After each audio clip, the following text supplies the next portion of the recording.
Fala galera, estamos começando o último episódio da nossa série O Livro Como Ler a Bíblia para Viver, uma fé prática além da letra. Espero que Deus fale com vocês hoje. As aulas foram muito massa e eu gostei demais dessa série. Esse é o último episódio. Eu não sei se a gente vai continuar tendo algum estudo na quinta-feira, depende de vocês, porque tem gente que é muito interessada, tem gente que não é tanto assim. E aí a gente precisa ver se a galera gostou, se não gostou, se a galera tem interesse da gente continuar tendo as nossas séries ou se não. Então, vamos esperar um pouquinho para ver o que é que a galera acha disso tudo. Beleza, meu povo? Então, vamos lá. Começando aqui. São 4 episódios. A gente viu primeiro a Bíblia, o livro, sobre o livro, tudo sobre a Bíblia. No segundo, a gente viu como fazer uma leitura devocional. O terceiro, a gente viu como estudar as Escrituras. E esse último, a gente vai ver como aplicar a Bíblia na nossa vida, a importância da aplicação pessoal. E a gente dividiu cada episódio com 4 títulos. O primeiro foi a Bíblia. Então, a gente aprendeu como a Bíblia foi inspirada, por que ela é inspirada, para que ler a Bíblia, por que ler a Bíblia, como ler a Bíblia numa perspectiva mais simples. Então, foi uma aula bem teórica. Qual idioma foi escrito, como é dividida, quais são as subdivisões. Foi massa essa primeira aula. A segunda aula, a gente viu como faz para ler a Bíblia para conhecer, ou seja, a Bíblia em caráter devocional. Depois a gente viu como faz para ler a Bíblia estudando. Então foi uma aula mais teórica, sobre teologia. E nessa última a gente vai ver a Bíblia para viver. Então vai ser um mesclado de teórico e prático. Se prepare, então já deixem o áudio do computador ok, porque eu vou passar 5 vídeos para vocês. Então, vocês vão assistir bastante vídeo hoje. Então, ficar todo mundo bem atento, que hoje a aula vai ser bem especial, é a última. Então, dedique um tempo especial hoje para isso. Beleza? Então, vou colocar aqui só no grupo agora. Inclusive, eu acho melhor vocês colocarem. Vão lá no grupo da Toca agora e coloquem assim, galera, Bruno começou, vamos. Tá faltando gente. Beleza? Então, vamos lá. Eu não posso ficar me distraindo no celular, então façam isso por mim aí. Vamos lá, Bíblia para Viver, episódio 4, o último episódio da nossa série. Antes de continuar, vocês estão me ouvindo bem? Sim. Sim. Pietra, saudades, apesar do seu time. Bruno, saudades, apesar do seu time. Dia 12 nós nos encontramos. Amém por isso. Amém. Vocês perceberam que hoje eu tentei montar alguma coisinha diferente para não ficar só cadeira por trás? Botei essa luz, botei o quadrinho ali atrás, porque eu tava achando feio. Não que não esteja agora, mas tentei dar uma inovada. Beleza. Vamos lá. Antes da gente começar, alguém tem alguma pergunta para fazer ou alguma afirmação para fazer?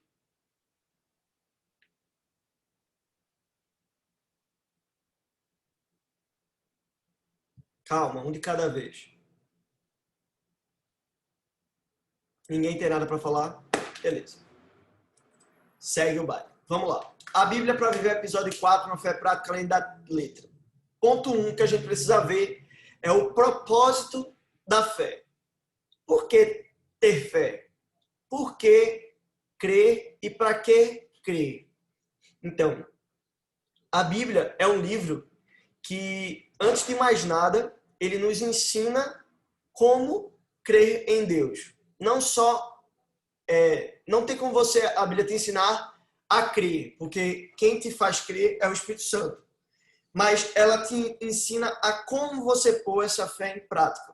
Ou seja, como você tornar essa fé algo palpável, algo visível, algo real. Então esse episódio ele vai ensinar você a colocar aquilo que Deus colocou internamente em você de forma externa. Como você externalizar, tornar visível, palpável, perceptível aquilo que está dentro de você. E isso além daquilo que a gente lê. Não basta saber. Eu tenho que viver o que eu sei. Eu tenho que viver o que eu conheço. Senão a minha fé não tem sentido nenhum. Beleza? Então vamos lá. a gente aprendeu nessa série que a Bíblia é o livro mais extraordinário e completo que existe. É o livro mais incrível. Nele a gente encontra respostas para as nossas indagações e questionamentos. Ele também levanta dúvidas em nós que precisam ficar batendo forte no nosso coração e elas nunca devem nos abandonar. Então, a Bíblia é um livro extraordinário, que conta a nossa história, a história do mundo, a história de Deus. É um livro completo, é um livro perfeito. Através dela, a gente encontra respostas para as maiores indagações da nossa alma. Por exemplo, qual é o sentido da vida? Por que eu estou aqui? Por que eu existo? Então, os maiores questionamentos da vida humana, a gente encontra a resposta nas Escrituras. Passado, presente e futuro encontram sentido à luz da Bíblia. A gente consegue entender o nosso passado, o nosso presente e o nosso futuro quando a gente abre o nosso livro para estudar. Nas Escrituras a gente tem respostas para o nosso passado, para o nosso presente e para o nosso futuro. A gente entende quem a gente é, quem a gente foi e quem a gente vai ser. E, sobretudo, a gente aprende quem a gente deveria ser e o quanto a gente está longe desse padrão de quem a gente deveria ser. Então, é somente através das Escrituras que a gente percebe quem a gente é hoje, no agora, quem a gente foi, quem a gente vai ser, quem a gente deveria ser e como a gente está longe desse padrão. Quanto a gente está longe desse padrão que Deus colocou. Certo? A Bíblia é para todo cristão um livro manual. Para todo cristão, a Bíblia é um manual. É um manual de regra, que as pessoas usam essa expressão, é um manual ou regra de fé e prática. Ou seja, é um livro que expõe aquilo que você crê e aquilo que você faz por crer. Então, a Bíblia para todo cristão é um livro manual. Ela te ensina como se comportar, como agir. Ela ensina sobre sabedoria, sobre consolo, sobre perdão, sobre confronto, sobre paz, sobre ódio, sobre amor, sobre paciência, sobre domínio próprio, sobre inteligência, conhecimento, enfim. Todos os temas possíveis a gente encontra lá naquele livro. E ele ensina para a gente sobre ética, moral, como eu devo agir, como eu não devo agir, o que eu devo pensar, o que eu não devo pensar, o que eu devo falar, o que eu não devo falar. E perceba que eu estou dizendo o que você não deve e não o que você não pode, porque eu faço questão sempre de frisar que a gente pode tudo. Vocês estão escutando, galera? Que apareceu aqui internet estável, tá tudo ok? Beleza. Tem uma travadinha, mas foi bem rapidinho, deu para entender. Beleza, qualquer coisa vocês falam. Ok? Então, ela não ensina o que você pode ou não pode, ela ensina o que você deve ou não deve. Porque para o cristão tudo é lícito, mas nem tudo convém, mas tudo é lícito. Então, é um livro manual. Por exemplo, se você ganhar um carrinho de controle remoto, você escolhe o que você vai fazer. Se você quiser usar o carrinho de controle remoto como um objeto que fica na sala paradinho, você pode usar ele para isso. Certo? Mas a utilidade dele, o propósito pelo qual ele foi criado, foi para ser controlado remotamente. Ele foi feito para ser controle remoto. Então, ele pode ser usado para outras coisas, mas não deve. O dever dele mesmo, o propósito pelo qual ele foi criado, foi para ser movimentado. Então, é mais sobre dever do que sobre poder. A Bíblia é um livro que ensina aquilo que a gente deve, e não se a gente pode ou não pode.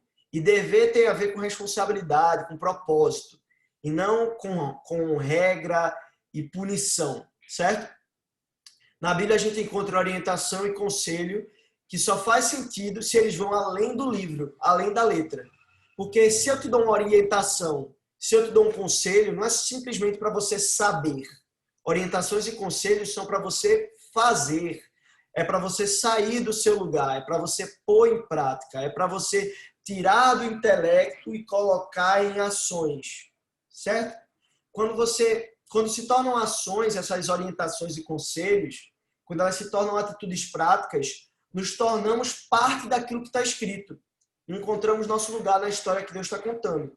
Quando eu pego essa orientação que Deus está dando, quando eu pego esse conselho que Deus está dando e eu faço isso se tornar prático na minha vida, na minha história, eu me torno parte daquilo que está escrito, eu me torno parte da história que Deus está contando.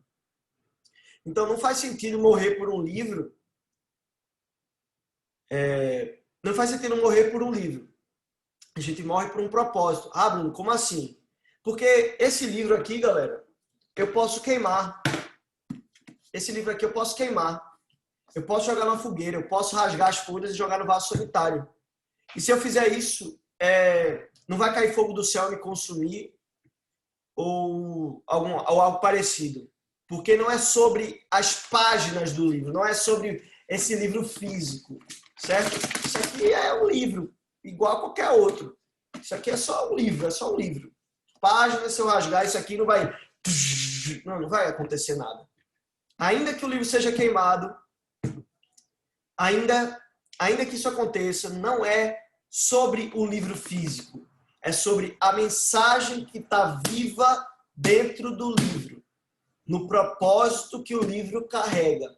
Então, não é sobre as páginas, não é sobre a letra, é sobre o conteúdo do livro. Então, ainda que arranquem esse livro de nós, se um dia houver perseguição e a gente sofrer perseguição e disserem, você não pode ter uma Bíblia, como existe na China isso, você não pode ter uma Bíblia, certo? E outros países de perseguição, vão dizer, você não pode ter uma Bíblia. Mas se você tiver a mensagem dela encarnada em você, você tem a Escritura. Então, ainda que as páginas desse livro sejam queimadas, se você vive aquilo que você aprendeu no livro, a mensagem do livro, é suficiente. Nós não precisamos do livro físico, nós precisamos da mensagem do livro. Isso não significa que a gente não deva valorizar a Bíblia escrita. Isso aqui é sensacional. E eu incentivo todo mundo a comprar uma Bíblia física, para você cheirar ela.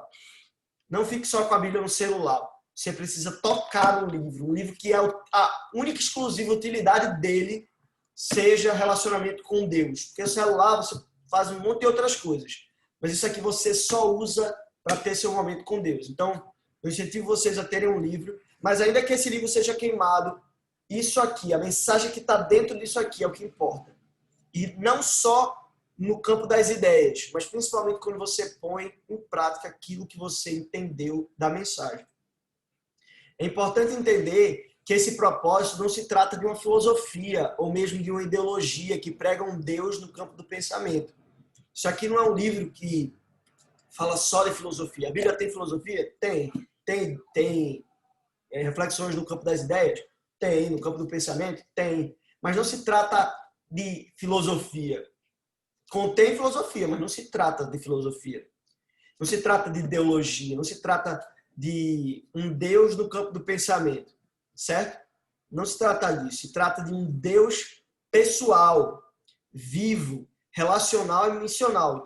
Pessoal, porque ele se relaciona com a gente, é um Deus íntimo nosso. Vivo, porque ele não é um Deus da letra, da ideia, ele é vivo, ele existe. Ele é relacional porque ele se relaciona, ele podia estar só no céu, ser vivo, mas não ser relacional, certo? Então ele é pessoal, ou seja, ele é íntimo e é relacional. Ele podia ser só relacional, mas ele é pessoal e relacional, ou seja, ele é íntimo e ele procura relacionamento, ele é vivo e ele é missional, ou seja, ele nos dá responsabilidade, ele nos responsabiliza. Ou seja, um Deus que proporciona ao seu povo um propósito eterno, que está alicerçado na compreensão de que o Criador do mundo se tornou salvador dele e convida todo homem e mulher a participar desse processo de redenção. Ele convida todos os homens e todas as mulheres para redimir o mundo, do qual ele é criador e salvador. Ele cria o mundo e salva o mundo. E a gente é parte desse processo todo. Quando a gente compreende esse propósito inteiro, a gente cria sentido e significado para a nossa vida. E aí vai além das palavras. A gente se torna uma palavra viva. Jesus, ele é a encarnação da palavra. Ele foi a palavra, a letra viva, a letra em prática. E nós devemos ser a mesma coisa. Nós devemos ser o livro em prática. Nós devemos ser homens e mulheres do livro que põem em prática aquilo que aprendem. Certo? Não adianta simplesmente eu crer racionalmente se eu não creio com atitudes, com ações de forma prática. Então, quando eu vivo a palavra, Deus se torna Deus para mim, porque ele simplesmente podia ser qualquer outra coisa. Ele se torna Deus. Ele não deixa de ser Deus se eu não crer. Deus é Deus, quer você queira ou não. Ele é soberano sobre tudo, quer você queira ou não. Mas no momento que você vive o que você crê, ele se torna Deus em você e para você, e você se torna filho dele. Tudo adquire significado quando a letra se torna algo vivo em nós. É importante destacar que uma coisa não exclui a outra. A necessidade de compreender a fé com um propósito além da letra, além do escrito, filosófico, ideológico, não remove a necessidade da gente possuir um aspecto racional da nossa fé. Então, o fato dela não ser meramente filosófica, meramente ideológica, meramente histórica, isso não significa que ela não tem um aspecto racional. Pelo contrário, a nossa fé é uma fé racional. Tem um livro de John Stott, que se vocês quiserem comprar, é um livro excelente, que chama Crer Também é Pensar. Comprem esse livro, é muito bom. Crer também é pensar. Então, apesar da Bíblia não ser só filosofia, só ideologia, só escrita, a Bíblia não é sobre ideologia, a Bíblia não é sobre filosofia. Ela contém essas coisas, mas ela tem um aspecto racional. A Bíblia não é só sobrenatural, ela tem o seu aspecto racional muito forte e latente, certo? Então, nós precisamos crer de forma racional. Precisamos ter uma fé que pensa, uma fé madura e bem alicerçada nas verdades acerca de tudo, as quais a gente encontra nas Escrituras. Existem verdades que a gente encontra na Bíblia e são essas verdades que devem nortear tudo aquilo que a gente compreende a respeito do mundo, e a gente vai falar isso mais na frente na aula de hoje. Nesse texto inspirado, vivo, histórico e profundamente relevante para todas as épocas, contextos e circunstâncias. Esse livro foi escrito há milhares de anos atrás e ele continua relevante para as pessoas de milhares de anos atrás, para as pessoas da época de Jesus, para pessoas que viveram há 500 anos atrás na Reforma Protestante e pessoas dos dias de hoje. Esse livro continua fazendo sentido. Isso é uma coisa muito louca. Esse livro não perde relevância porque ele é um livro atemporal, porque ele foi escrito por um Deus eterno. Por isso que não importa a época, esse livro sempre vai fazer sentido para a gente. A partir dessa compreensão, a gente precisa considerar tanto o aspecto relacional, o relacionamento com Deus, ou seja, a fé se torna prática, quanto o aspecto racional da nossa fé. Então, a fé é racional e ela é relacional. Então, tanto a leitura devocional como a leitura do saber são importantes. Tanto a leitura para eu me relacionar com Deus, como a leitura para eu pensar Deus, elas são importantes. Promovendo assim uma fé que pensa. Ela pensa para se relacionar e ela pensa para conhecer, para saber. A teologia, nesse sentido, se torna cada vez mais necessária. A ausência de teologia tem feito cristãos superficiais, não interessados em profundidade no conhecer e no saber. Ou seja, sem teologia, o cristão se torna um homem superficial em matéria de Deus. A teologia, o homem cristão, a mulher cristã, eles deveriam ser apaixonados pela teologia. Você pode até não ser um teólogo, mas o conhecer Deus deve nos entusiasmar. Conhecer as facetas de Deus deve nos fazer o coração bater mais forte. Porque nós fomos criados para conhecer Deus. Essa é a razão da sua existência, adoração. Se adorar o Deus que te criou. Então ele fala aqui, entenda isso. A vida cristã, com foco em conteúdo bíblico, mas sem oração, gera fundamentalistas religiosos e fariseus. Ou seja, se você foca muito na Bíblia, mas você não tem uma vida devocional, você vai virar um fundamentalista religioso, um fariseu. Alguém que gosta muito de pregar, mas não gosta de viver o que prega. Você é um cara que coloca as verdades da sua fé acima de tudo e de todos. Se vocês entenderam essa frase, né? Coloca acima de tudo e de todos. Então, fundamentalistas religiosos fazem isso. Eles pegam essas verdades e colocam acima de qualquer coisa. Porque eles focam no conteúdo, mas não têm uma vida devocional. 2. A vida cristã com foco no devocional, mas sem estudo bíblico, gera misticistas superficiais e hereges. Ou seja, gente que quer viver o sobrenatural, quero sobrenatural, quero sobrenatural, quero sobrenatural, mas acaba deixando o estudo bíblico de lado, ou seja, não conhece o Deus com quem ele se relaciona. Então ele quer a glória, quer o poder, quer o Xaramanai, mas ele não quer conhecer o Deus do sobrenatural. Ele só quer o que convém. Ele é superficial. Ele conhece o poder, mas não conhece o Deus do poder. Então, são cristãos místicos, superficiais e hereges, que falam um monte de baboseira que não tem nada a ver com a palavra. Então, se você faz muita devocional, mas a sua devocional não tem estudo bíblico, provavelmente você vai virar um misticista religioso. Um misticista superficial e herege. E, por fim, a vida cristã, com foco nas escrituras e numa vida devocional ativa, gera homens e mulheres humildes, quebrantados e capacitados para toda boa obra. Quando você pega as escrituras e uma vida cristã devocional, uma vida devocional e um estudo bíblico poderoso, quando você une os dois, você gera homens e mulheres quebrantados, assim, que reconhecem a sua dependência de Deus, que sabem quem Deus é, que sabem quem ela é, entende que a sua força não vem de você, que você é capacitado por Deus para toda boa obra, mas não é só capacitado para pensar, é capacitado para agir, tanto para pensar como para agir. Então a minha fé pensa e a minha fé age. A minha fé busca Jesus e a minha fé compartilha Jesus. A minha fé pensa, mas a minha fé pratica. Então, quando a gente alinha as duas coisas, a gente vive plenitude, a plenitude da nossa fé, a plenitude que Deus preparou para a gente. Tem uma frase de John Piper que diz assim: quem enxerga na cruz uma licença para continuar pecando, não possui a fé que salva. A marca da fé é a luta contra o pecado. Então, se eu entendo esse livro aqui, eu vou viver esse livro aqui. Se eu entendo a cruz e continuo pecando, eu não entendi a fé que salva. Se a fé me salva do pecado, por que eu vou continuar pecando? Se Jesus morreu na cruz por causa do pecado, por que eu vou pecar? Não faz sentido nenhum. Então, se eu entendo o que está escrito aqui, mas eu não vivo o que está escrito aqui, não faz sentido nenhum. Eu não tenho fé. Eu tenho saber. Eu sei sobre o livro, mas fé eu não tenho. Porque a fé gera prática. A fé verdadeira, a marca da fé verdadeira é lutar contra o pecado. É viver uma vida plena com Jesus.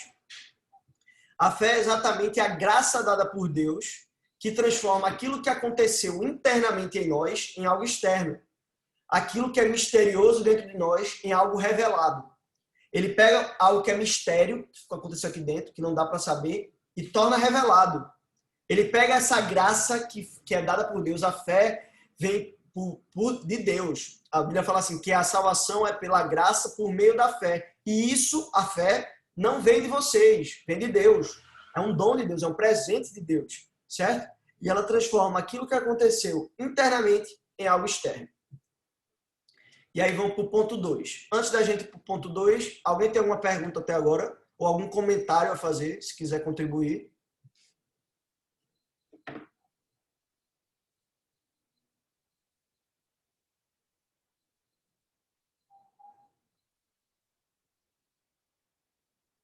Ninguém?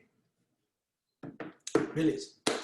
Tá todo mundo aí? Tá todo mundo escutando? Ou vocês só estão com o negócio aberto para fingir que estão aqui? Estamos escutando, cara. Só tô com o negócio aberto para fingir que tá aqui. Beleza, bora. Ponto 2. Fé e obras. Tudo que eu falei no início desemboca nisso. A fé sem obras é morta. A gente vai falar sobre isso aqui agora. Tiago, capítulo 1, versículo 22, diz assim: sejam praticantes da palavra e não apenas ouvintes, enganando a vocês mesmos. Ou seja, eu tenho que praticar a palavra e não só ouvir. A Bíblia fala que a fé vem pelo ouvir. Mas se eu só ouvir, não adianta, estou me enganando. Eu estou dizendo que eu creio, mas eu não creio. Aí quando Jesus voltar para buscar a igreja, a gente vai dizer, eu criei, Senhor. Não, não creio bosta nenhuma. Crer é viver o que prega. Viver o que ouve. Viver o que propaga. O que diz crer. É viver o que diz crer. Mateus capítulo 7, 22 ao 27 diz assim: muitos me dirão naquele dia, Senhor, Senhor, Não profetizamos nós em teu nome não expulsamos demônios, não realizamos muitos milagres? Então lhes direi claramente, nunca os conheci. Afastem-se de mim, vocês que praticam o mal. Portanto, quem ouve as minhas palavras e as pratica é como um homem prudente, que construiu a sua casa sobre a rocha. Caiu a chuva, transbordaram os rios, sopraram os ventos e deram contra aquela casa. E ela não caiu, porque tinha seus alicerces na rocha. Mas quem ouve as minhas palavras e não as pratica é como um insensato que construiu sua casa sobre a areia. Caiu a chuva, transbordaram os rios, sopraram os ventos e deram contra aquela casa, e ela caiu, e grande foi a sua queda.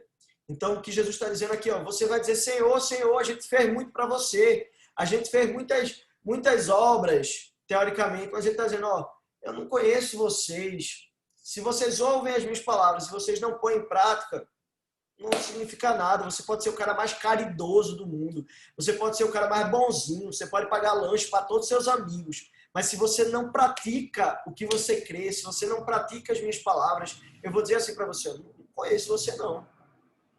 Então você está enganando a você mesmo se você diz que crê e não vive. Se você vai para a igreja, fala para os teus amigos tudo que tu é crente, mas tu não vive isso aqui. Então você está enganando a você e os outros. Tiago capítulo 2, versículo 17 ao 24, diz assim, assim também a fé por si só, se não for acompanhada de obras, está morta. Mas alguém dirá, você tem fé? Eu tenho obras. Mostre-me a sua fé sem obras, e eu lhe mostrarei a minha fé pelas obras. Você crê que existe um só Deus? Muito bem. Até mesmo os demônios creem e tremem. Insensato. Quer certificar-se de que a fé sem obras é inútil? Não foi Abraão, nosso antepassado, justificado por obras quando ofereceu seu filho Isaque sobre o altar? Você pode ver que tanto a fé como as obras estavam atuando juntas. E a fé foi aperfeiçoada pelas obras. Cumpriu-se assim a escritura que diz, Abraão creu em Deus e isso lhe foi creditado como justiça. E ele foi chamado amigo de Deus. Vejam que uma pessoa é justificada por obras e não apenas pela fé. O que é que ele está dizendo aqui? Que são as obras que salvam? Não é isso que ele está dizendo. Ele não está dizendo que são as obras que salvam. O que ele está dizendo é que a fé só faz sentido com obras. Se a sua fé não gerar prática, não é fé. A fé e as obras, elas andam juntas. O que justificou Abraão, como ele disse aqui, foi a fé. Ele creu em Deus e isso foi acreditado como justiça. Mas esse creu fez ele ir para o monte e obedecer a Deus para sacrificar Isaque. Se essa fé não leva você para o monte para fazer o que Deus te pede, não é fé. Porque você só fala que crê, mas você tem que viver aquilo que você professa, certo? Então, as obras são consequência de uma fé bem firmada em Cristo. A fé é a obra do Espírito Santo que nos regenera para crer. Então, fé é uma obra do Espírito Santo em nós que regenera o nosso coração para crer, porque a gente não conseguiria crer sem Deus. O que faz a gente crer é o Espírito Santo em nós. Mas essa fé não fica só no campo das ideias, no racional. Ela precisa ser prática, ela precisa gerar fruto além da letra. Contudo, ela não gera suficiência para quem a pratica. Ela não justifica o homem dos seus pecados, mas ela revela a justificação que ocorre pela fé, testificando a fé interna de forma externa. Ou seja, a obra sozinha, ela não é suficiente. Ela só é alguma coisa se ela vier precedida pela fé. Porque a obra, ela testifica para o mundo que existe fé internamente. Ela mostra externamente que existe algo internamente acontecendo. Então, essas boas obras, elas não são fruto da bondade humana. Elas são fruto da regeneração do coração promovida por Deus para que a gente pudesse passar a viver de forma agradável a Ele por meio de Jesus. Então, a gente só vive essas obras porque Deus regenera o nosso coração e nos permite fazer essas boas obras. Certo? Obras sem fé não produzem santidade, e sim engajamento. Então, se você só tem obra, mas não tem fé, você não está virando uma pessoa santa. O Espiritismo diz que se você fora da caridade não há salvação. É completamente o contrário do que Jesus diz, certo? Fora da fé não há salvação. Mas a fé sem obras é morta. Mas não são as obras que te salvam, certo? Efésios fala que isso não vem de vocês. não vem de obras para que ninguém se glorie, certo? Não vem de vós, é dom de Deus. Então, a obra sem fé, ela não produz santidade, ela produz engajamento. Fé sem obra não produz nada. Se você diz que tem fé, mas tem obra, não é nada, é uma mentira. Na verdade, você nem fé tem. Mas a fé e a obra, quando elas estão juntas, elas são a revelação da transformação, da adoção e da conversão que aconteceu com você para você ser um seguidor de Jesus. Então, quando fé e obras estão juntas, elas são a revelação de que algo aconteceu em você, de que você não é mais órfão, que agora você faz parte da família de Deus, que você age segundo os princípios de Deus, que você foi convertido. E aí agora a gente vai para outro ponto. Então, deu para entender, né? Primeiro a gente falou dessa fé prática, dessa fé que me faz saber, mas me faz praticar, o aspecto racional e o aspecto prático relacional da fé, certo? Da importância de viver uma vida de estudo bíblico e uma vida devocional, alinhar oração com leitura da palavra. Depois a gente viu que a fé e as obras andam juntas, que elas não têm como andar separadas. E agora a gente vai falar sobre teologia prática, que foi um pouquinho que a gente viu na última aula. Vocês estão aí? Alguém quer falar alguma coisa? Alguém tem alguma pergunta?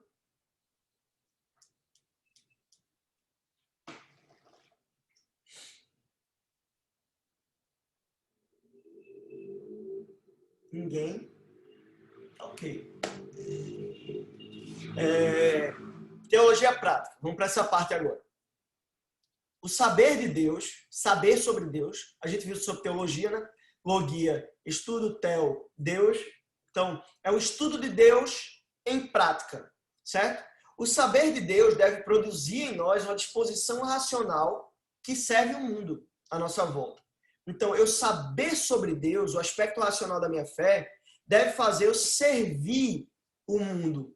O conhecimento que eu tenho sobre Deus deve ser propagado, deve ser comunicado, porque esse conhecimento vai transformar o mundo. A teologia, ela não tem um fim em si mesma. A teologia não é para teologia. A teologia não é para teólogos. O dever da teologia é produzir devoção, fazer homens se ajoelharem diante de Deus e conhecimento, conhecer a respeito de Deus.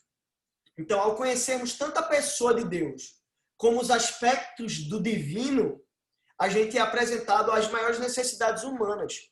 Quando a gente estuda a teologia, a gente não estuda só sobre quem Deus é, a gente estuda sobre quem a gente é e a nossa necessidade de Deus. A gente estuda como o mundo é e por que ele precisa de Deus, por que o mundo é tão carente de Deus.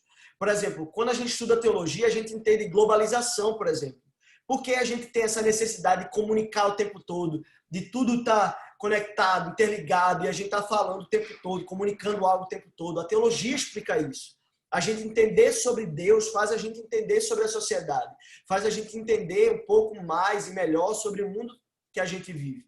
Tanto conhecer a pessoa de Deus como o saber divino a respeito da divindade. A teologia dos livros precisa ser prática. A teologia precisa sair daqui e se tornar... Eu estou cheio de livro aqui de teologia, mas se tudo isso aqui ficar só aqui, não faz sentido. Isso precisa ser comunicado para o mundo, porque o mundo vai ser transformado pelo conhecimento de Deus. Nesse livro aqui, ó, Caixa do Diabo, Seu Aprendiz, que eu estou fazendo um devocional com os meninos, a primeira carta fala assim, ó, o diabo fala assim para o demônio dele, ele está ensinando, é um diabo ensinando para o seu aprendiz, né? Ele fala assim, olha, não deixa o homem se questionar a respeito dos grandes questionamentos da vida, porque isso vai fazer ele pensar em Deus, vai fazer ele se perguntar o porquê da existência dele. Então a gente precisa comunicar a teologia para o mundo, porque quando a gente joga a teologia para o mundo vai se questionar e ele vai perceber que ele não encontra satisfação em si mesmo, não encontra plenitude em si mesmo, porque você não foi criado para si mesmo, você foi criado para algo maior. E aí Deus faz sentido. Então a teologia é muito necessária, mas não basta só ficar aqui, ela precisa ser prática. Se o mundo olhar para a gente e ver que essa teologia não passa de racionalidade, eles vão perceber, por exemplo, por que tanta gente detona o comunismo, por exemplo. Porque na ideia ele é lindo, mas na prática é uma ilusão, é uma utopia, certo? Porque não dá. É a mesma coisa o Estado mínimo, por exemplo. O Estado mínimo, que é uma ideia liberal, é uma utopia também. Então, tanto o comunismo como o Estado mínimo ferrenho dos liberais são utopias. A gente nunca vai viver isso. Então, é bonito racionalmente, é lindo. Eu sou liberal, então eu acho lindo a ideia de Estado mínimo. Mas, na prática, não funciona. A gente precisa do Estado. Então, e para quem é comunista, comunismo é lindo, igualdade e tal, mas na prática não funciona. Ela é uma utopia tanto para ela mesma. Ela diz que a luta de classes é o motor da história, mas no comunismo não existe classe. Então não existe motor da história mais. Então o que gera as evoluções do mundo moderno é justamente a luta entre as classes. É o opressor e o oprimido. Isso é triste, mas é isso que movimenta a história. E a Bíblia deixa claro que isso sempre vai existir. O comunismo nunca vai ser uma realidade. E o liberalismo nunca vai ser uma realidade. São utopias. E o mundo enxerga isso. Quando ele pega assim, um liberal tabacudo, que só pensa nisso, ele vai olhar e vai dizer, esse cara é irrelevante. Quando ele olha para um comunista radical, ele vai dizer, esse cara é irrelevante.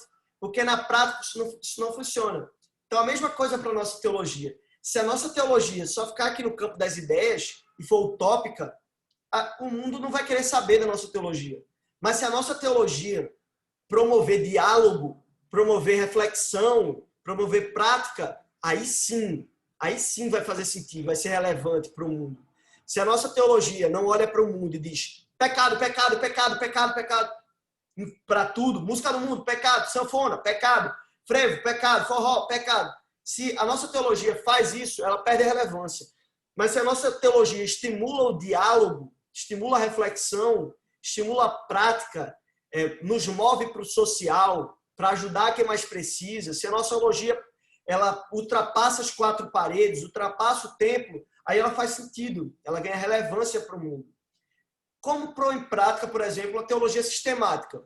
Aquela teologia que a gente aprendeu numa aula sobre salvação, sobre fé, sobre pecado, sobre Deus, sobre o Espírito Santo, sobre vários temas. Viver as verdades do Evangelho devem produzir em nós uma ética, uma moral, uma cosmovisão transformada. Ou seja, quando eu entendo todos esses temas bíblicos, que eu formo uma compreensão do que é certo, do que é errado, do que é bom, do que é inútil, do que é amor, do que não é.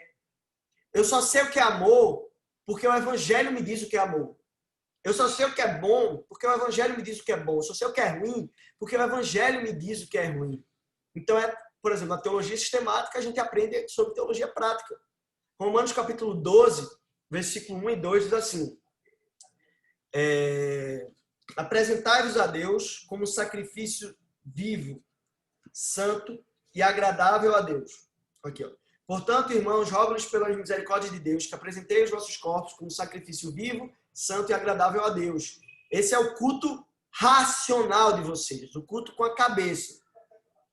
Mas não se amoldem ao padrão desse mundo, mas transformem-se pela renovação da vossa mente, para que vocês sejam capazes de experimentar qual seja a boa, perfeita e agradável vontade de Deus. Então, o que é que ele está dizendo? Não amoldem a mentalidade de vocês ao padrão do mundo.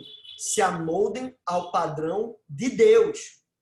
Se amoldem ao Evangelho. Se amoldem às Escrituras. Porque isso vai moldar a sua mente, vai acontecer uma metanoia. O que é metanoia? Meta do grego é transformação e noia é mente. Seu noiado, pronto. A cabeça doida, pronto. Mente é noia. Meta, transformação. Então, metanoia é transformação de mente. Ou seja, a minha mente não pensa mais como o mundo.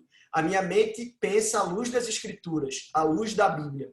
E isso, a gente entende, essa transformação de mentalidade gera uma mudança de perspectiva, ou melhor, uma nova forma de enxergar o mundo. Quando a minha mentalidade está transformada, eu enxergo o mundo de outra forma. É isso que a gente chama de cosmovisão cristã, que Guilherme sempre fala nos cultos. Uma cosmovisão cristã. Então, já está dizendo, cosmo é do cosmos, tudo. A compreensão inteira. É a visão que eu tenho de tudo. Então, uma cosmovisão cristã é uma visão do mundo com as lentes do Evangelho. Então, eu vejo todo mundo a partir das lentes do Evangelho, porque a minha mente foi transformada para pensar biblicamente. Beleza? Cosmovisão é uma compreensão filosófica que surgiu no Iluminismo, esse termo, cosmovisão. Surgiu lá no Iluminismo, lá atrás. é o conjunto de crenças e princípios que norteiam a nossa visão do mundo como um todo. Ou seja, tudo que eu vejo sai do ponto de vista dessas crenças e desses princípios. Então, quando eu creio na Bíblia com o meu manual de fé, tudo que eu vejo a partir da ótica da Bíblia. Então, a cosmovisão cristã é uma cosmovisão, um jeito de enxergar o mundo na perspectiva bíblica. É como você interpreta o mundo. Você pode interpretar com a ótica do mundo, com a ótica espírita, com a ótica católica, com a ótica ateia. Você pode enxergar numa ótica política, uma ótica religiosa em geral. Mas o nosso jeito de interpretar o mundo é entendendo a história bíblica, entendendo que nós somos parte de uma grande história que Deus está contando. Então, a cosmovisão cristã só é produzida numa mente convertida. Você só consegue enxergar o mundo com a lente de Cristo se você se converter. Não tem como você fazer isso se você não for um cara convertido. Quando a mensagem do Evangelho encontra na mente e no coração humano um lugar habitável, podemos dizer que temos uma cosmovisão cristã, podemos dizer que somos convertidos. Se o Evangelho tem lugar dentro de mim e na minha mente, e se isso se torna prático, significa que eu tenho uma cosmovisão cristã. Então, presta atenção nisso que eu vou ler agora. Enxergamos o mundo a partir da verdade em que cremos. E mais importante, todas as nossas ações, afeições, desejos, planos, relacionamentos, profissão, esforço é moldado a partir dessa verdade. Quando a gente entende a verdade da Bíblia, tudo, as nossas ações, afeições, desejos, planos, relacionamentos, profissão, esforço, tudo é moldado a partir dessa verdade. A mulher que eu escolho para casar, o cara que eu escolho para casar, a educação que eu dou para os meus filhos, os hábitos no meu trabalho, até as coisas que eu como podem ser influenciadas por as verdades que eu creio. Quando a gente se aprofunda teologicamente, a gente permite que essa mente seja construída a partir da lógica do reino de Deus, certo? Tanto na parte racional como na parte prática. Ou seja, as minhas atitudes e os meus pensamentos vão ser moldados por essa verdade, por essa teologia, por essa compreensão de Deus.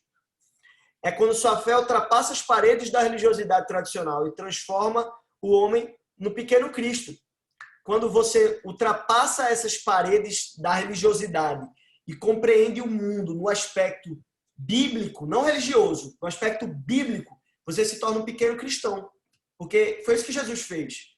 Ele vivia no céu e veio para a terra, ele é a palavra encarnada, ele veio para a terra para viver uma cosmovisão do céu na terra. Um jeito de enxergar a terra com a ótica do céu. Então a gente se torna um pequeno Cristo nesse mundo quando a gente encarna o que Cristo viveu.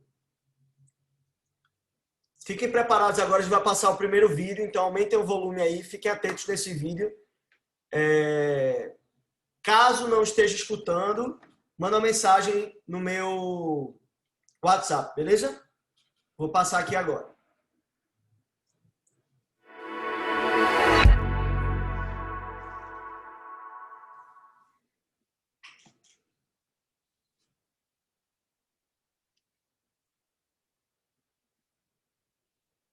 Bem-vindo a mais uma entrevista. Meu nome é Vinícius Musselman e estamos aqui na Conferência Fiel Pastores Líderes 2018. Tenho a alegria de entrevistar os nossos pretores, Felipe Fontes. Prazer estar com você, Vinícius. Nós temos falado sobre cosmovisão neste ano, só que a pergunta que precisa vir antes de tudo é o que é cosmovisão? Você leciona sobre isso, introdução à cosmovisão reformada. Como você define cosmovisão? Sim. Bem, a primeira coisa que eu sempre gosto de dizer é que cosmovisão não é um conceito teológico.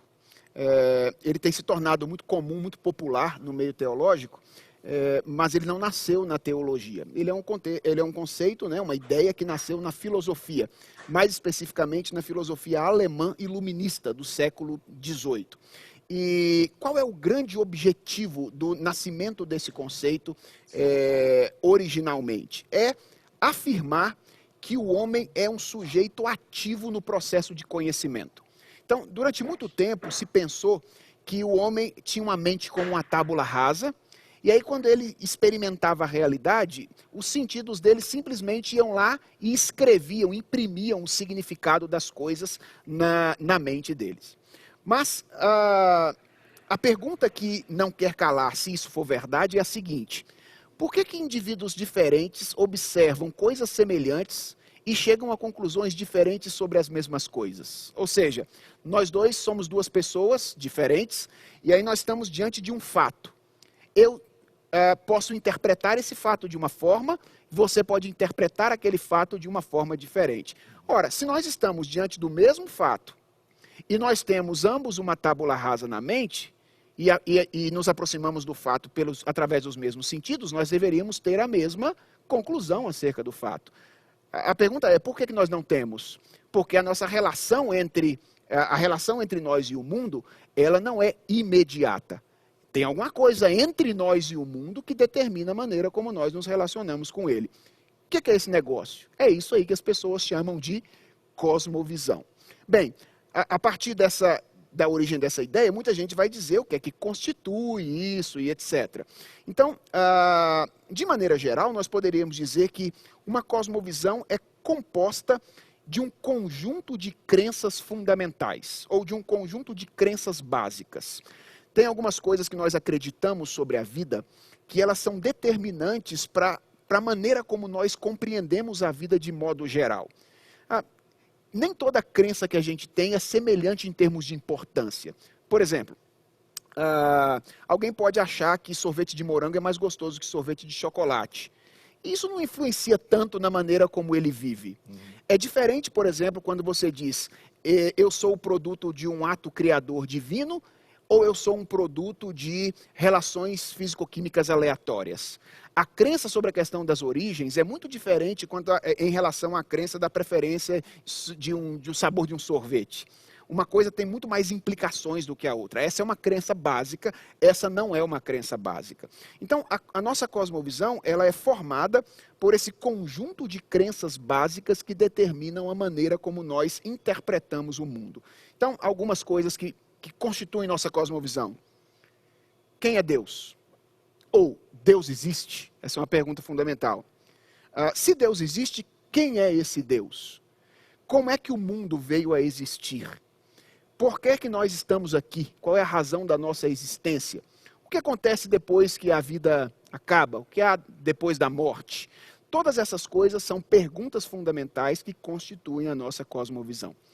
Eu acho, Vinícius, para tentar simplificar bem assim para as pessoas que estão nos assistindo, que uma imagem que tem sido usada frequentemente, que nos ajuda a entender, é falar da cosmovisão como óculos.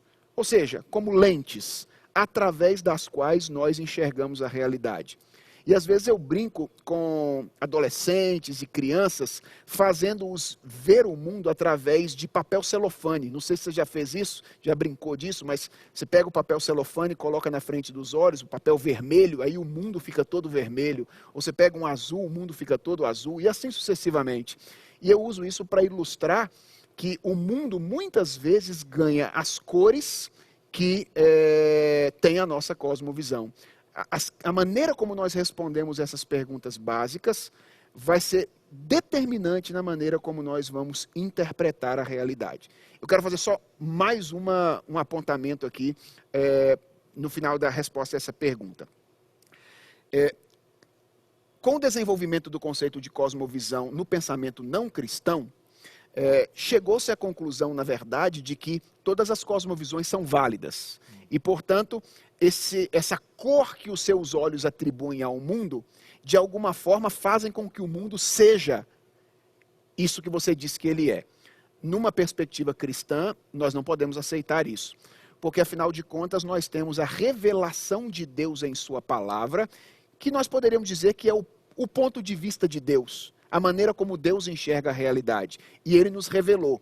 E a nossa visão do mundo é mais ou menos perfeita à medida que ela se distancia ou se aproxima da visão que Deus revela na sua palavra. Então, o fato da gente ter visões diferentes do mundo não significa que não exista uma visão correta sobre o mundo, que é a visão que Deus revela na Bíblia Sagrada. E essa cosmovisão vai se desdobrar em visões particulares sobre vida, relacionamento, casamento, trabalho. Na verdade, o que eu tenho dito é que a cosmovisão cristã é uma só. Só existe uma cosmovisão cristã, não é?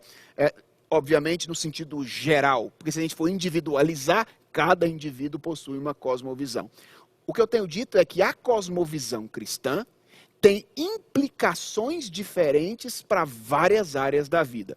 Então, você pode pensar em implicações da cosmovisão cristã para o trabalho, implicações da cosmovisão para a ética, implicações da cosmovisão cristã para a sexualidade. Mas a cosmovisão cristã é, obviamente, uma só, que pode ser articulada de maneiras diferentes. A mais comum é a articulação em uma grande narrativa, não é? Uma grande história composta de 4 grandes movimentos: criação, queda, redenção e consumação. Perfeito. Se você deseja estudar mais o assunto, nós temos um pouco sobre isso no Voltemos Evangelho. Você também pode, inclusive, ir no CPAJ, né, no Centro Pós-Graduação do Jumper, onde você pode cursar matérias como Introdução à Cosmovisão Reformada. Obrigado por estar aqui, Felipe. Eu que agradeço. Galera, todo mundo aí? Deu para chutar perfeitamente. Muito massa. Massa. Tá todo mundo aí? Só o Matheus respondeu. Tá. Deu, mano. Deu. Prestaram atenção, deu para entender ou ficou muito confuso? Deu Deu pra entender muito. Deu pra entender. Pronto. Agora preste atenção que eu vou passar outro vídeo. Hoje vai ter um monte de vídeo, então preste atenção.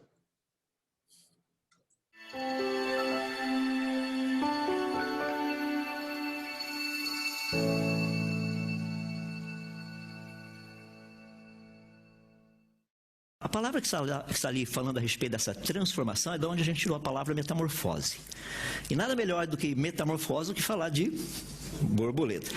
Quem que nunca quis ser aquilo ali, ó? Isso, desse lado aqui eu sei que todo mundo gostaria de ser, mas aquele ali não. Por que você acha que Deus inventou a borboleta? Por que Deus criou a borboleta? É para que nós entendêssemos um pouquinho do que significa essa salvação em Cristo, que é essa mudança que Cristo faz na nossa vida. Você começa com um organismo que tem mais ou menos de 12 a 16 patas, dependendo da borboleta. Tá? Feio, é horrível, é nojento. E todos os outros adjetivos que são sinônimos a esses que eu mencionei agora. É uma destruição essa lagarta. Ela acaba com o meio onde ela vive. Ela come igual uma desesperada. Não estou dizendo que comer vocês já entenderam. A ideia é, ela acaba com o sistema. Além de ser feia, ela acaba com tudo que está ao redor dela. Não parece mais ou menos a gente? Imagina Deus olhando para nós, Ele santo, perfeito, justo e reto, olhando para o ímpio. Eu acho que sabe aquela sensação quando você vê uma coisa e fala, mais ou menos assim? É que Deus é Deus. Senão eu acho que Ele faria isso o tempo todo quando Ele olhasse para um ímpio. Porque é aquela sensação de repulsão. É horrível. É horrível. Mas o fascinante é o que acontece na vida dessa lagarta, porque ela passa por uma metamorfose, uma metanoia. Ela entra num casulo e ali dentro acontece uma das coisas que até agora nós estamos tentando entender. Como que esse negócio derrete inteiro, entre aspas, e vira um outro negócio bonito, simpático, que vai literalmente pegar pólen dessa planta e levar para outro. Antes destruía, agora constrói. Antes acabava com a natureza, agora faz com que a natureza se renove. Por que Deus colocou a borboleta por aí? Já para pensar? É que nós não estudamos muito a borboleta. Eu não tenho muito tempo para ficar falando da borboleta, porque eu tenho outras coisas que eu queria compartilhar com os irmãos. Mas a importância que eu quero que os irmãos percebam, essa é a mudança que Deus quer na nossa vida com respeito à cosmovisão. Eu tive um professor muitos anos atrás, ele já é falecido, eu fiz somente um curso com ele, Dr. Howard Hendricks. Que homem animado aquele. Ele faleceu agora em 2013, mas rapaz, eu nunca vi um cidadão tão animado com o evangelho quanto ele. Era muito legal. Ele chegava assim todo animado na classe perguntando pra gente o que a Bíblia fez na tua vida ontem. Essa era a pergunta dele. De vez em quando ele chegava e perguntava assim, quem é Jesus para você? Rapaz, tenta responder essa pergunta rapidinho assim, não teologicamente, pessoalmente. Porque teologicamente a gente sabe dar as respostas direitinho, até os versículos e tudo mais. Não, não. Responda pessoalmente, para você. O que Jesus fez de ontem, tá? De segunda para hoje? Qual a diferença? O que mudou na sua vida de tudo isso que você já ouviu até aqui? Sabe que é Jesus que está fazendo isso. Ele está trabalhando para mudar a nossa mente, para nós termos uma cosmovisão diferente. E é espetacular isso. Essa é a mudança.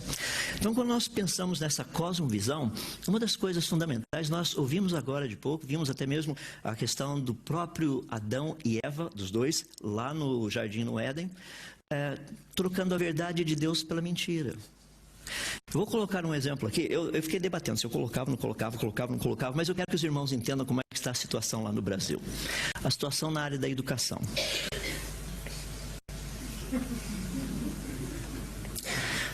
Se você não percebeu ali em cima a educação, aquele cidadão com aquele chapéuzinho são os políticos.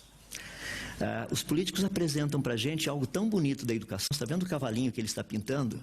Fala, nossa, eu quero estudar no Brasil.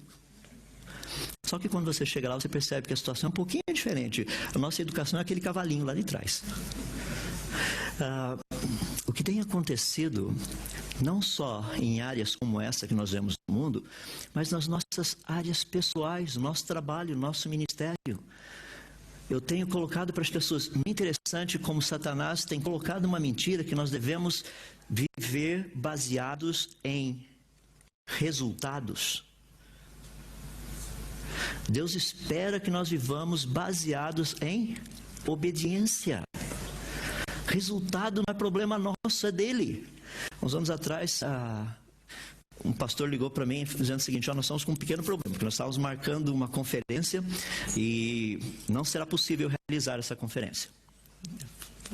Então não vamos fazer a conferência, mas como a passagem de avião inclusive já está comprada, eu não tenho nenhum problema em ir. Eu falei assim, não, o irmão não entendeu. Nós estávamos esperando umas 400 pessoas, uns 400 jovens, e deu um pequeno problema na igreja. Inclusive o pastor não está mais na igreja e a igreja se dividiu e não vai ter acampamento. Eu falei, bom, tudo bem, se não tem acampamento, então eu não vou. Mas tem pelo menos, sabe quando Abraão começou falando com Deus? Se 50 forem, eu vou. E se 45? Não, eu também vou se tiver 45. E a lista foi baixando até chegar em 5, mas pelo menos 5 tinham, então eu fui. Pessoal, foi um dos melhores acampamentos até hoje da minha vida. Nós ficamos, na verdade, estávamos em 7 pessoas, eu e mais 6. Isso há mais ou menos 10 anos atrás. E foi fabuloso, sabe? Porque nós sentamos numa mesa, ali, o projetor colocando ali a imagem na parede, nós ficamos literalmente 3 dias conversando sobre criacionismo. Uma longa história, curta. Desses 6, 3 deles têm pós-doutorados e são os 3 melhores criacionistas que eu conheço lá no Brasil. Olha o que Deus não faz. Deus nos chama, literalmente, para vivermos por obediência. Número não faz parte disso. Eu tenho um amigo muito querido lá nos Estados Unidos, ele estava com câncer no estômago, tem 4 estágios, 1, 2 e 3. 1, 2, 3 e 4, o dele era o 3º. E um dia eu estava conversando com ele, perguntando para ele, ele ia animado, parecia que não tinha nada. Eu falando, mas e aí, como é que você está? Eu falei, eu estou bem. Mas, e assim, e a situação? Eu falei assim, eu sei que você vai perguntar. Porque eu estou no estágio 3, não é? Você quer saber qual a probabilidade de pessoas sobreviverem a esse estágio? Eu falei assim, se você não se incomodar em dizer. Eu falei, não vou te dizer porque Deus não trabalha com estatística. Ele faz o que ele quer, a hora que ele quer. E sabe há quanto tempo atrás foi isso? Quase 12 anos atrás. Realmente, Deus não trabalha com estatística. Eu espero, meus irmãos, que uma das mudanças na sua cosmovisão é não viver mais nessa mentira que Satanás coloca. Não viva por resultados, não seja motivado por resultados. E aí, meu povo? Show. Muito bom, sensacional. Massa demais. O que é que vocês acham de trazer esse cara para o acampamento da Toca, velho? Vixe, coitada da borboleta. Toda vez eu dou uma viajada quando ele tá falando, toda vez. Meu irmão, eu amo esse cara, velho.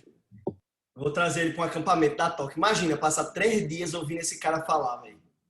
Meu irmão, ia ser incrível.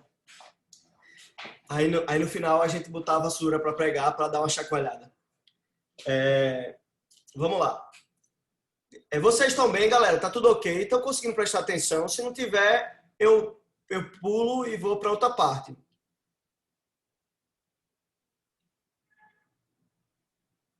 Adoro o silêncio. Tá de Tudo boa. bem, tá de tudo bem. Beleza. Bora lá, então. Último vídeo aqui para vocês. Preste atenção. Os cristãos mais efetivos na sua atuação na sociedade são justamente aqueles que atuam apaixonadamente a partir daquilo que poderíamos chamar de cosmovisão cristã. O que é uma cosmovisão? É um conjunto de pressuposições referentes à estrutura básica do universo. Para que o homem construa uma cosmovisão, é necessário que ele responda 7 perguntas, pelo menos básicas. Que perguntas são essas? Qual é a realidade última? O que está por trás da existência do Sol, da Lua, das estrelas, da sua e da minha vida? Segunda questão, qual é a natureza da realidade externa? Esse mundo foi criado por Deus ou ele é autônomo? Ele é ordenado ou é caótico, dirigido pelas forças cegas? Ele é material ou ele é espiritual? Ou ambas as coisas? Terceira questão, cuja resposta faz parte de uma cosmovisão. O que é o ser humano? É uma máquina? É mera reação química ou um ser que foi criado à imagem e semelhança de Deus? Quarta questão, o que acontece após a morte? O tombo do não ser ou a vida após esta presente existência? É bem verdade que algumas pessoas estão hoje perguntando se há vida antes da morte. Por que é possível adquirir conhecimento? Ou é possível adquirir conhecimento? É possível fazer ciência? É possível fazer filosofia? É possível fazer teologia? O conhecimento humano seria socialmente construído, fruto das relações, dos interesses econômicos? É tudo jogo de poder? Ou é possível que nós tenhamos acesso aos fatos? Que possamos conhecer objetivamente as coisas? E não apenas isso. Como saber o que é certo e o que é errado? Os nossos valores morais são socialmente construídos? Tudo é relativo? Ou, por termos sido criados à imagem e semelhança de um Deus santo, nós carregamos dentro de nós, de uma forma ineradicável, vamos assim dizer, a noção de certo e de errado? E em sétimo lugar, qual é o sentido da história humana? Para onde nós estamos indo? O que nos aguarda? A extinção da nossa espécie? Ou estaria Deus atuando na história de acordo com o plano que ele estabeleceu na eternidade para a glória do seu nome? O cristianismo oferece as seguintes respostas para essas questões. Deus existe. Ele é a realidade última. Ele é a causa não causada. Tudo foi feito por ele, por meio dele e para ele. Segundo lugar, a Bíblia nos ensina que nós vivemos num mundo onde reina a harmonia e a beleza, onde as coisas de uma forma tão surpreendente dão certo, onde há unidade na diversidade, em razão do fato de haver um ser infinito, pessoal, que pelo poder da sua palavra rege o movimento de cada átomo, de cada molécula. Então é um mundo ordenado, não é um mundo caótico. É um mundo criado, não é um mundo autônomo. É um mundo composto por duas partes. Há uma dimensão desse universo que é material e outra que é espiritual. E elas interagem segundo o cristianismo. O que é o ser humano? O ser humano não é uma obra do nada mais o acaso. Não é mera reação química. Quando o ser humano, por exemplo, volta de um dia de trabalho e a porta da sua casa se abrir, abraça um filho, ele não está experimentando ali mera reação química. Ele está agindo de acordo com a imagem e semelhança de um ser pessoal que o criou. Portanto, o amor faz sentido. Faz sentido falar em liberdade, faz sentido em falar em justiça, porque nós não estamos falando de androides, mas de seres, repito, que foram criados à imagem e semelhança de um ser sensível, que pensa, que sente, que age. O que acontece após a morte? A Bíblia fala sobre a possibilidade do homem viver eternamente na presença de Deus, desde que nesta vida ele se reconcilie com o seu Criador. Para o cristianismo, o mundo encontra-se em rebelião. E caso os rebeldes se reconciliem com o Deus contra quem eles se insurgiram, nesta presente vida, eles, através de Jesus Cristo, poderão receber o perdão de pecados e o dom da vida eterna. Por isso que a Bíblia diz que ele amou o mundo de tal maneira que deu seu Filho unigênito, para que todo aquele que nele crê não pereça, mas tenha a vida eterna. A Bíblia também declara que é possível o homem conhecer a verdade. A Bíblia é muito otimista com relação à possibilidade, em razão da fidelidade divina, do homem fazer boa ciência, boa filosofia, boa teologia, porque Deus tem interesse em ver o homem prestando culto ao seu Criador, usando sua mente, usando seu aparelho cognitivo. É da vontade de Deus que o homem adapte sua vida à verdade. Sabe? Não apenas isso, o cristianismo declara também que há coisas que são repulsivas a Deus e há coisas que são agradáveis a Deus. A Bíblia fala, portanto, da existência de um ser santo que nos criou à sua imagem, repito, e semelhança, e por isso nos fez portadores da noção de certo e de errado. E a Bíblia diz que esse Deus, por fim, está agindo na história, que a história humana tem sentido, que nós não podemos compará-la a um trem sem maquinista, que ela tem princípio, tem meio, tem fim, que não é alguma coisa cíclica. A Bíblia fala de um Deus que reina, que faz tudo para a glória do seu nome e que está preparando um reino para um povo que ele está separando para si, que viverá em estado de eterna felicidade na sua presença. Esses são os elementos da cosmovisão cristã. O desafio agora é sermos coerentes e levarmos às suas implicações práticas esta forma de ver a vida. Veja, o chamado não é para você ser um filósofo cristão ocioso. O chamado é para você viver na força dessas verdades profundamente libertadoras, que transformam o cristão num homem-bomba. O que eu quero dizer com isso? Num ser que explode a si mesmo em amor, que salva a todos, não destrói o que está ao seu redor, mas que parte para a ação política, ação missionária, ação evangelística, através dessas verdades explosivas, dessas verdades que queimam o coração. Então eu o estimulo a mergulhar no texto inspirado, a conhecer essas verdades e viver sob o impacto do poder desse conjunto de pressuposições, desta visão de mundo e de posse dessas luzes, lutar pelo que é justo, pelo que é belo, pelo que glorifica a Deus.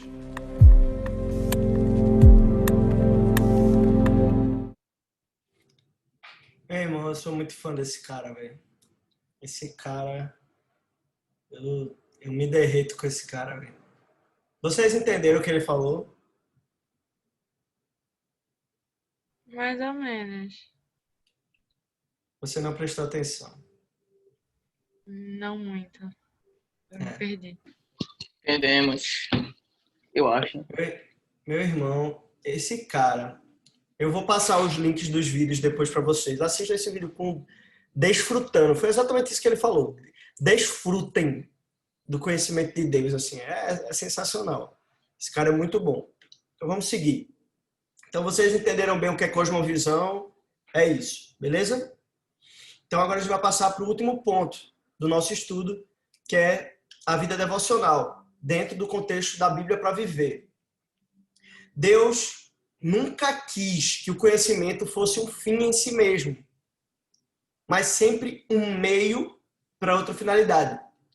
Ele nunca quis que a gente conhecesse por conhecer, mas que a gente conhecesse para algo, certo? Então, conhecer é um meio para uma finalidade, certo? Em primeiro lugar, o conhecimento deve levar à adoração. Conhecer a Deus deve levar à adoração. Quanto mais a gente conhece a Deus, mais a gente deve amar a Deus. Em segundo lugar, o conhecimento deve levar a gente para a fé. os que conhecem o teu nome confiam em ti, escreveu o salmista. Então, quanto mais eu conheço Deus, mais eu confio em Deus, porque eu sei quem Ele é e que Ele é digno de confiança. Em terceiro lugar, o conhecimento deve levar para a santidade. Quanto mais o nosso conhecimento cresce, maior é a nossa responsabilidade em pôr em prática. O Salmo 119, ele diz, ele é cheio de inspirações por conhecer a lei de Deus. Por quê? Para melhor obedecer-lhe. Dá-me entendimento para que eu guarde a tua lei e a obedeça de coração. O Salmo 119 é o salmo que exalta a lei de Deus. Então, quanto mais eu conheço de Deus, mais eu quero obedecê-lo, mais eu quero me parecer com ele, mais eu quero viver para fazer ele se agradar da minha vida. Então, me dê, Deus, mais entendimento para que eu te obedeça, para que eu te honre, para que eu te ame. Ame, porque a Bíblia fala em João capítulo 14, aquele que tem os meus mandamentos e os guarda, esse é o que me ama. Em quarto lugar, o conhecimento deve levar ao amor. Quanto mais conhecemos, mais queremos compartilhar o que sabemos com os outros e usar o nosso conhecimento no serviço, no evangelismo, no ministério. Tanto a decisão da mente de entender quanto a humilhação perante Deus são indicativos da fome do homem pela verdade divina. Tal fome certamente será satisfeita, pois Deus prometeu que quem busca com sinceridade encontrará. Então, está dizendo que, em primeiro lugar, o conhecimento leva à adoração, o conhecimento leva à fé, confiar em Deus, o conhecimento leva à santidade, a praticar o que a gente aprende, e leva ao amor, ou seja, uma fé, um conhecer a Deus que me leva a amar o meu próximo, a servir o mundo, a dialogar, a fazer essa fé prática. Então, Deus prometeu que aquele que o busca, o achará. Então, essa fome que a gente tem de Deus vai ser satisfeita. Mas, ao mesmo tempo que ela é satisfeita, ela gera uma fome de conhecê-lo mais. Ou seja, eu já alcancei a plenitude por conhecê-lo, mas eu quero mais. Eu não cesso uma fome, mas, ao mesmo tempo, eu não sou insaciado. Eu sou saciado, mas eu quero mais. Certo? É um paradoxo, mas é interessante. E aí a gente tem que aprender 6 aspectos da vida cristã que se tornam impossíveis sem o uso apropriado da mente. Então, a nossa vida devocional, que a gente viu aqui, a gente precisa conhecer. A vida devocional é para tanto estudar a Bíblia, como para fazer um devocional, para que eu conheça a Deus, para que Ele me leve a adorar, a confiar, a amar e a obedecer. Mas existem 6 aspectos da vida cristã que se tornam impossíveis sem o uso apropriado da mente. Primeiro, você não pode adorar a Deus se você não usar sua mente apropriadamente. A única adoração aceitável para Deus é a adoração inteligente, é o culto racional, em espírito e em verdade. Adoração por aqueles que sabem quem estão adorando e que o amam com todo entendimento. A Bíblia fala, ame a Deus de todas as suas forças, de toda a sua alma, com todo o seu coração e de todo entendimento. Então, eu tenho que saber por que eu amo e saber quem eu amo. Então, se eu não usar a mente na adoração, eu não estou adorando de forma apropriada. Então, eu só posso adorar um Deus que eu conheço, certo? Outro aspecto, a fé.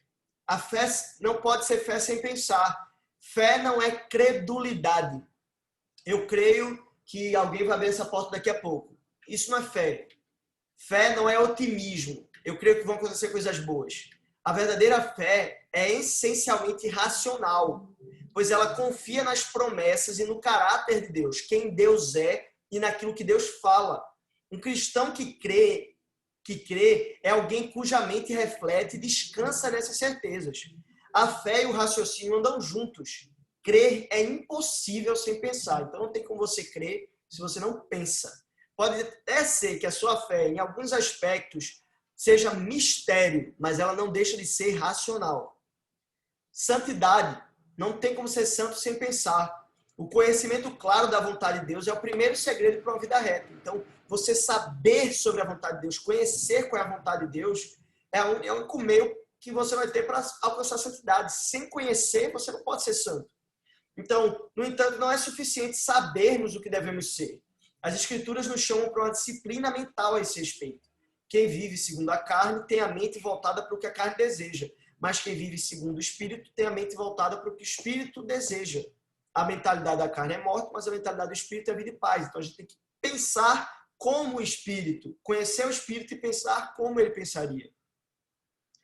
Outro aspecto, tá a oração aqui, mas eu errei.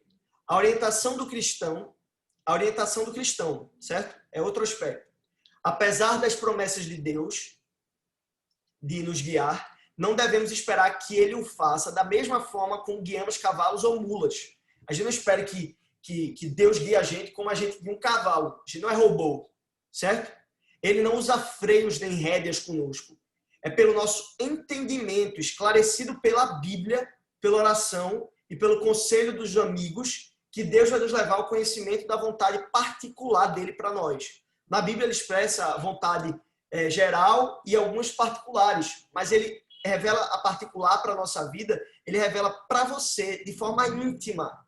Então, as orientações que você deve ter a respeito da sua profissão, da sua namorada, dos seus escolhas futuro e tal, você deve buscar isso através de oração, de leitura bíblica, de conselho de amigos. Você deve buscar isso de forma racional. O evangelismo que você faz deve ser feito de forma racional. A fé vem pelo ouvir. E a mensagem é ouvida mediante a palavra. Ou seja, você tem que ouvir a palavra. O argumento do apóstolo diz que deve existir um conteúdo sólido em nossa proclamação evangelística. Evangelismo não é dizer, Jesus te ama. Isso não é evangelismo. Eu tenho que dizer a razão da minha fé. Quem é Deus? Por que eu creio em Deus? Por que a gente precisa de salvação? Por que a gente precisa perseverar? Então, Paulo resume o ministério evangelístico de forma simples. Procuramos persuadir os homens, ou seja, convencer. Então, persuadir é um exercício intelectual, certo? Então, eu tenho que mostrar para os homens que crer, na verdade, é obedecer à verdade, é reconhecer a verdade. Ou seja, é conhecer. E, por fim, o ministério e os dons. Todos os dons espirituais tensionam algum tipo de ministério. Eles são dados para serem usados para o bem comum, ou seja, para edificar a igreja, para que ela cresça, para que ela seja madura, ou seja, racional. Não tem como eu usar o dom de feito menino. Por exemplo, eu vejo muitas igrejas aí que fica todo mundo falando em línguas na hora do culto. Isso não é racional. O que é racional? É usar o dom que Deus me deu de línguas para edificar a igreja. E se eu não uso para edificar a igreja, não é útil, não é racional. Os dons que Deus dá são para edificação da igreja. Então, todo mundo fica falando em línguas na hora do culto, não edifica. Se edifica você, fala no teu quarto. Agora, na igreja, o dom é para edificar, então é racional. A interpretação, o dom da fé, o dom do conhecimento, certo? Existem vários dons. Discernimento de espíritos. Então, isso deve ser usado racionalmente, de forma racional. Ok? Essa parte aqui, quem escreveu foi o John Piper, meu tutor. Presta atenção nisso. Deus escreveu um livro. Essa realidade me deixa de queixo caído sempre que eu paro para pensar. Páginas e mais páginas de Deus, seus pensamentos, suas palavras, seu coração, a somente alguns centímetros de distância. Eu posso levar comigo para onde eu for e ler quando eu quiser. Quando abrimos a Bíblia, o que nós vemos? Nós vemos o próprio Deus no livro. Se não o encontramos aqui, não encontraremos de outra maneira, não com alguma esperança de amizade. Ler a Bíblia é uma das coisas mais importantes que podemos fazer. É mais valioso do que qualquer outra coisa que nós temos, e mais doce do que qualquer outra coisa que já comemos. É literalmente mais importante do que respirar. Mas não é isso que sempre vemos e sentimos quando abrimos a Bíblia. Nossos olhos fracos, cansados e distraídos só conseguem enxergar um retrato maçante e sem vida na parede. Mas não é um retrato, é uma janela. Não é algo sem vida que fica pendurado em uma moldura velha na parede. É algo que atravessa a parede e dá acesso a um outro mundo. O mundo real, o mundo duradouro, o mundo melhor. A divina luz brilha nessa janela e transforma tudo ao nosso redor. Todos sabemos que o caminho para o conhecimento de Deus não é fácil. Disciplina e determinação são importantes, mas só podem levá-lo até certo ponto. Alguns dias, uma semana, talvez um mês. A longo prazo, precisamos de algo mais forte, mais persuasivo do que a disciplina e a determinação. Há muitas armadilhas e obstáculos no caminho. No fundo, a razão pela qual nós não lemos a Bíblia é que não queremos ler a Bíblia. Nós não enxergamos alegria, paz e vida quando vemos aquela capa de couro em nossa prateleira. Nós vemos uma parede, não a janela. O retrato maçante, não a eterna beleza de um outro mundo. Então nós postergamos a leitura, deixamos a Bíblia fechada e seguimos em frente. Nós ficamos na cama e deixamos de contemplar o milagre. O Deus que disse, das trevas resplandecerá a luz. Ama iluminar as mentes e os corações com a sua palavra. Deus escreveu um livro.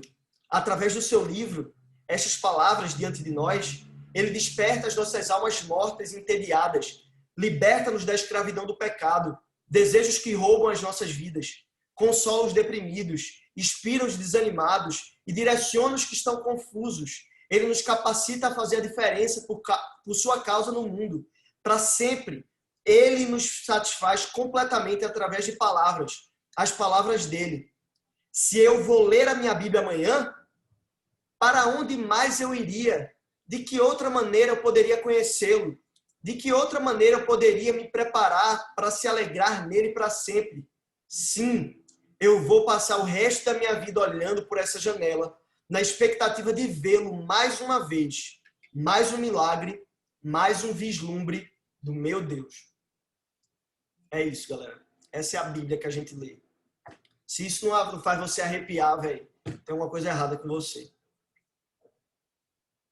Vejam esse vídeo para a gente acabar.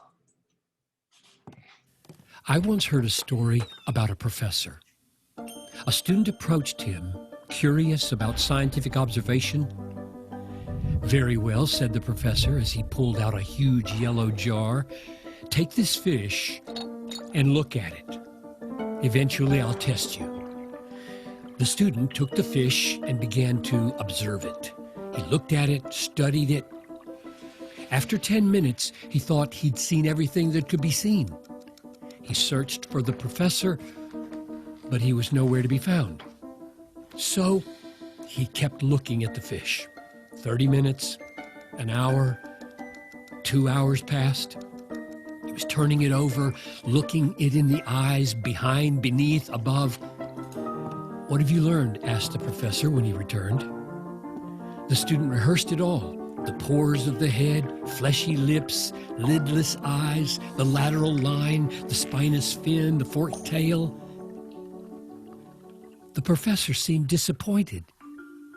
You haven't looked very carefully. You haven't even seen one of the most obvious features. Keep on looking.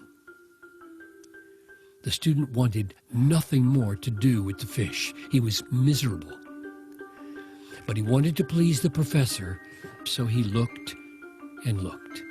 Slowly, he discovered one new feature after another. Soon time began to fly by as the student observed that fish, seeing all kinds of things he'd never noticed before. He realized just how right the professor had been. After another hour, he returned and heard a new list of observations. That's good, but that's not all. Go on. Keep looking. And so for 3 long days, he put that fish before the student's eyes, forbidding him to study anything else, repeating the same chorus each time. Look, look, look. We have something far more valuable to explore and study and look at. The simple habit of looking at the Bible will change your life and lead you to the greatest beauty in the world. If we look long enough, with enough care, we will see things we never dreamed possible to see. Give yourself daily to look and look and look at God's Word. Don't let go or walk away until you have seen more of Him. You will be amazed by the wonders you will find.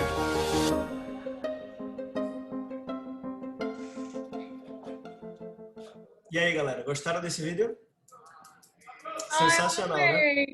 Amei. Sensacional. Então, Quanto mais a Você gente tá todo olha, mundo, cara. quanto mais a gente contempla, quanto mais a gente fica olhando, mais detalhes de Deus a gente conhece, mais maravilhado a gente fica, mais entusiasmante é servir Jesus, quanto mais a gente conhece Ele. E eu tenho mais um vídeo, não sei se vocês querem ficar, já acabou o tempo, já passou 3 minutos, mas eu vou colocar aí para vocês mais um. Quem quiser ficar, pode ficar. Eu acho que ainda dá tempo, espero que dê. Só mais uns 5 minutinhos. Prestem atenção.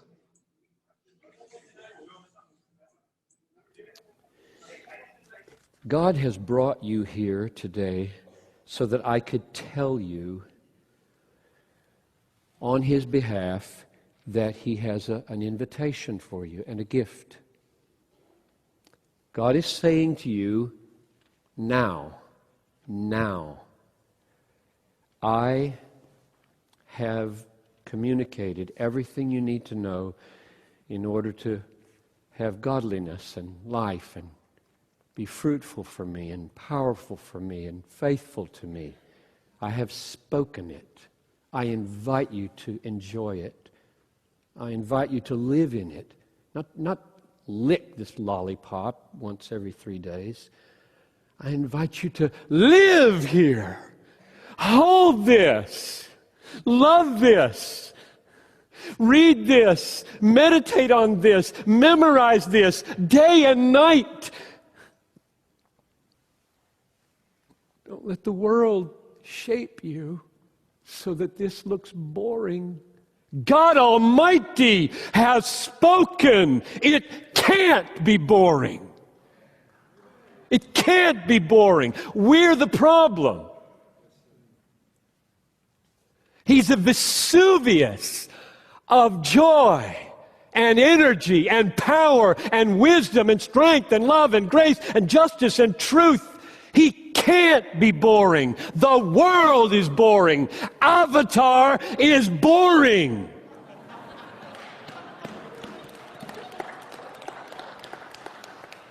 That's not even in the manuscript.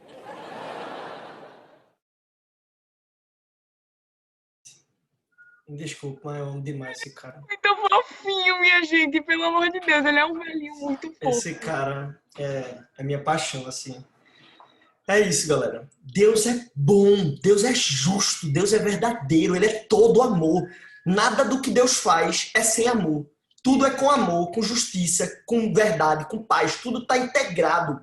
Até condenar é um ato de amor. Tudo é amor. Tudo que Deus faz é graça, é perdão, é paz, é tudo. Todos os valores, os atributos de Deus estão presentes em tudo que Ele faz. Isso é incrível. Só que aí a gente olha e acha um saco.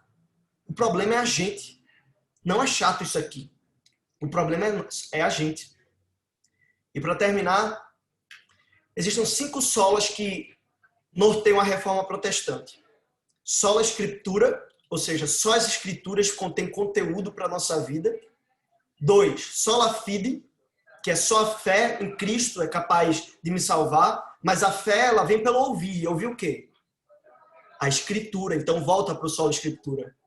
Sola Gratia, mas a graça que me salva, esse favor merecido, só vem por causa do Evangelho. E esse Evangelho é a Escritura.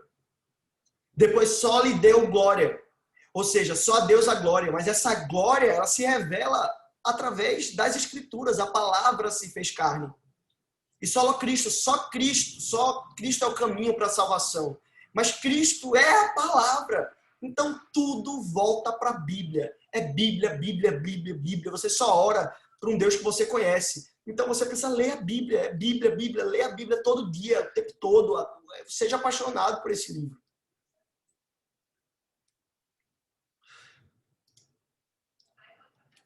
Termino com essa frase do meu querido John Piper. Uma das maiores utilidades do Twitter e Facebook, eu adicionaria Instagram ou TikTok, será provar no último dia que a falta de oração, e eu adicionaria leitura bíblica, não era por falta de tempo. Então a maior utilidade do Instagram, do Twitter, do Facebook, do TikTok, vai ser mostrar no último dia que a gente não deixou de buscar a Deus, porque a gente não tinha tempo. A gente tinha de sobra. A gente não queria. E eu encerro, esse é o último slide. Nunca vi um cristão útil que não seja estudante da Bíblia. Não existem atalhos para a santidade. Fim.